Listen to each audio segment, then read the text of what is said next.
Maya Angelou said this. She said, I've learned that people will forget what you said, that people will forget what you did, but they will never forget how you make them feel. I think that is so true. I think back to when I was a senior in high school. My brother was a sophomore or just a freshman, and my grandfather, JT, had cancer and was very sick and probably was going to be passing away any time, and we were waiting on that call. And when it came time and he was about to pass away, my mom and dad went over to Granny JT's house. Me and my brother went over, spent the evening with my student pastor, Gary Sims. And I remember the night we were there and heard the phone ring, and my brother and I were upstairs at Gary and Janet's house. And when the phone rang, heard some talking downstairs, and then heard Gary walking upstairs. And when he walked into the room, he told us, well, we knew what was happening. We knew that JT had passed away. And I don't remember anything that Gary said. I don't remember any great words of wisdom that he shared. All I remember is this. As Gary put his arms out, he took me and my brother in his arms, and he just hugged us, and he let us cry there on his shoulder. And he was there for us. How Gary made me feel in that moment is something I will never forget. I think about that as something that we have an opportunity in so many people's lives. It's not so much what we say and what we do, but how do we make those people feel? Jesus takes this truth. And in the story in Luke chapter 10, verses 30 through 37, he tells a story. One of the most familiar parables that Jesus talked about and taught was the Good Samaritan. And in this story, he tells, I wrote this down, a story about how a person showed incredible love and kindness to another in the story of the Good Samaritan. Now, in this story, there are four main characters. There's a Jewish man, there's a Samaritan man, there is a priest, and there is a Levite. And so what we're going to focus on today is just a Jewish man and a Samaritan man. And in the next message, we'll look a little bit deeper into the lives of the priest and the Levite. But let's listen to this story. It's in Luke chapter 10. I want to read verses 29 through 32 to us right now. It says, Jesus was asked this, "Who is my neighbor?" So Jesus replied with a story. He said, a Jewish man was traveling from Jerusalem down to Jericho. That's about 18 miles. And he was attacked by bandits. They stripped him of his clothes and beat him up, left him half dead beside the street. It says, by chance, a priest came along, but when he saw the man lying there, he crossed to the other side of the road and passed by him. A temple assistant, a Levite, walked over and looked at him lying there, but he also passed by on the other side. Now, in the next message, we're going to look at some takeaways that we can learn really of what not to do based on what the priest and the Levite did. But before we jump in to look at this man who got beat up, this Jewish man that got beat up, and somebody that helps him out, there's two words in what I just read right there. And it says this, by chance. By chance. There's something I thought about from that is this, just a takeaway, is that opportunities for us to help other people don't often come at our most convenient time, but they do happen at other people's most desperate times. Think about this. There's a sense of desperation that this man felt was he was attacked and beaten and left for dead, robbed there and left for dead on the side of the road. In his desperation, he needed incredible help. Now, maybe we haven't been there specifically like that, but we've all been at a point of desperation in our life. But we've all seen people who are at a point of desperation, and it's just for us at that moment, it's just not always convenient. But the opportunities for us to help other people, they come exactly what Jesus said there, by chance.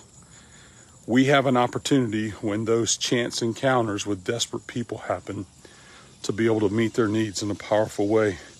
Paul said it this way. He says, therefore, whoever has opportunity, however, he says, let me start over. Whenever you have the opportunity, we should do good to everyone, especially to those in the household of faith. When the opportunity arises to do good, don't let it pass. Even if it's not convenient for you, it is often helpful because that person is in a desperate situation. But Jesus goes on here in Luke chapter 10 and talks about this other character in the story, the Samaritan. Luke chapter 10, verse 33, listen. It says, then a despised Samaritan came along, and when he saw the man, he felt compassion for him. There was this Jewish man beat up, bleeding, left for dead on the side of the road. And this Samaritan, now Samaritan and Jewish people did not get along. Jewish people viewed Samaritans almost as second-class citizens. And so the fact that this Samaritan man would stop and help this Jewish man out was something that was totally out of the ordinary. The takeaway for you and me when it comes to loving kindness from what this good Samaritan did is this, is that love and kindness knows no boundaries. You know what? It's easy to love people who are like us. It is easy to love people who like us. It is easy to love people who we think deserve it. The question comes is this, is how are we going to express love to people who are different, to people that maybe we don't understand? Our love should have no boundaries. Jesus said it this way in John chapter 15, verses 12 and 13. He said, this is my commandment. Love each other in the same way that I've loved you. There is no greater love than to lay down one's life for one's friends. That's exactly what this Samaritan did. He took the opportunity, by chance it happened. He took the opportunity, although it wasn't convenient, to meet this desperate man's needs, and he did it. And he didn't, regardless of who this man was and what was going on in his life. Jesus goes on in Luke chapter 10, verse 34. And in this passage, he goes on, he says this. So going over to him, the Samaritan soothed his wounds with olive oil and wine and bandaged them. And then he put the man on his own donkey and took him to an inn where he took care of him. So what does that mean for me and you and our loving kindness toward other people? Is that loving kindness sees a problem and looks for ways to solve the problem. Oh, it would have been just so easy for that Samaritan to have realized, oh, he's in need. I need to call somebody. Nowadays, it would have been like, maybe I just need to call 911, or I need to call the authorities, or I need to call somebody who can help better than I can. But instead of that, he saw this problem that this man had, and he did what he could to help solve it. He looked around. What did he have? He had a donkey. So he put the man on his donkey. He took him to a place where he could take care of him. He took him to an inn. Before he did that, he bandaged him up. He took care of him. He used what he had, his olive oil, his bandages, his donkey, to meet this man's needs. I think for us, when it comes to loving kindness and expressing that toward other people, is we need to stop waiting on somebody else to do something and start doing something with the things that we have to make a difference in other people's lives. Paul wrote it this way. He says in Galatians chapter 5, verse 13, he says, for you have been called to live in freedom, my brothers and sisters, but don't use your freedom to satisfy your sinful nature. Instead, use your freedom to serve one another. What we do in this life is not just about what we have and what we get and what we can do. It's about us having the opportunity to serve other people. Peter wrote it this way. He says that God has given each one of you a gift from his variety of spiritual gifts. He says, use them to serve one another. The blessings that God gives us, those blessings are not just for us. They are things that we are blessed with so that we can be a blessing to other people. God has entrusted and called us to be a great steward of the things that he has given us. And one of the ways that we use those is by helping to meet the needs of other people. Jesus goes on in this story in Luke chapter 10, verse 35.